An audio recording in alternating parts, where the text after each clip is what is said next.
এপ্রিলের প্রথম সপ্তাহের মধ্যে আসতে পারে হামসহ 9 রোগের টিকা।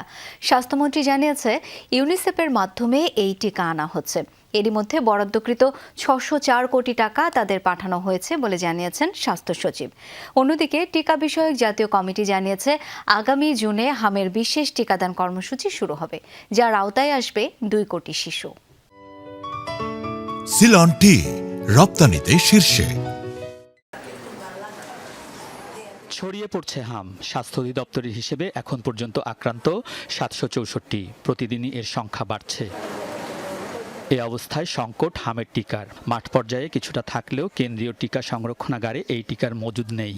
সংকট আরও কয়েকটি টিকার। অভিযোগ আছে, অন্তর্বর্তী সরকারের আমলে অপারেশনাল প্ল্যান বা ওপি বন্ধ করাই এর বড় কারণ।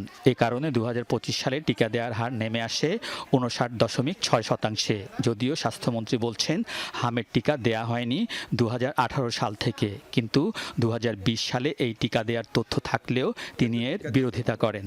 2018 পরে আর কোনো ক্যাম্পিং হয় নাই 8 ইয়ার্স। নো এগুলি কে ইনফ্লুয়েন্স জানি না, আমি আপনাকে দেশ থেকে নিয়ে বলতেছি।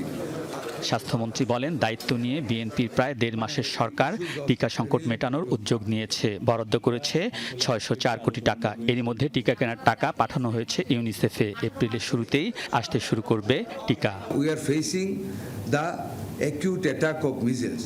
আমরা টিকা আনার জন্য 604 কোটি টাকা বরাদ্দ করেছি। মিনিস্ট্রি অফ ফিনান্স কমিটিতে সেটা পাস হয়েছে।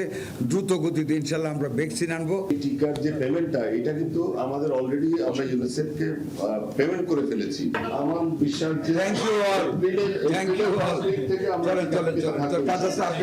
অন্যদিকে টিকা বিষয়ক জাতীয় কমিটি জানিয়েছে, জুন থেকে হামের বিশেষ টিকা কর্মসূচি শুরু হবে। 6 মাস থেকে 10 বছর বয়সী 2 কোটি শিশু এর আওতায় আসবে। তবে স্বাস্থ্যমন্ত্রী জানিয়েছেন, যত দ্রুত টিকা আসবে তত তাড়াতাড়ি শুরু করা হবে বিশেষ কর্মসূচি।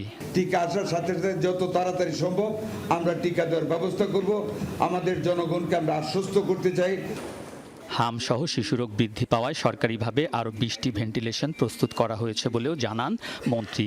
এর আগে মার্কিন রাষ্ট্রদূতের সাথে বৈঠকে স্বাস্থ্য খাতের উন্নয়নে 2 দেশের প্রতিনিধিদের নিয়ে 5 বছরের জন্য জয়েন্ট ওয়ার্কিং গ্রুপ গঠনের সিদ্ধান্ত হয়। তাদের দিক থেকে ইনফেকশাস ডিজিজ, এই যে মানুষের যে ইনফেকশাস ডিজিজের ফলে যে সমস্যা হয়, সেখানে তাদের কিছু এক্সপার্টিজ আছে।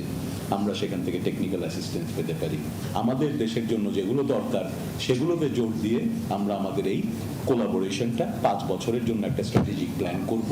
Plans for a new 5-year commitment from the United States focused on global health security, infectious diseases such as drug-resistant tuberculosis, polio, other transnational health threats.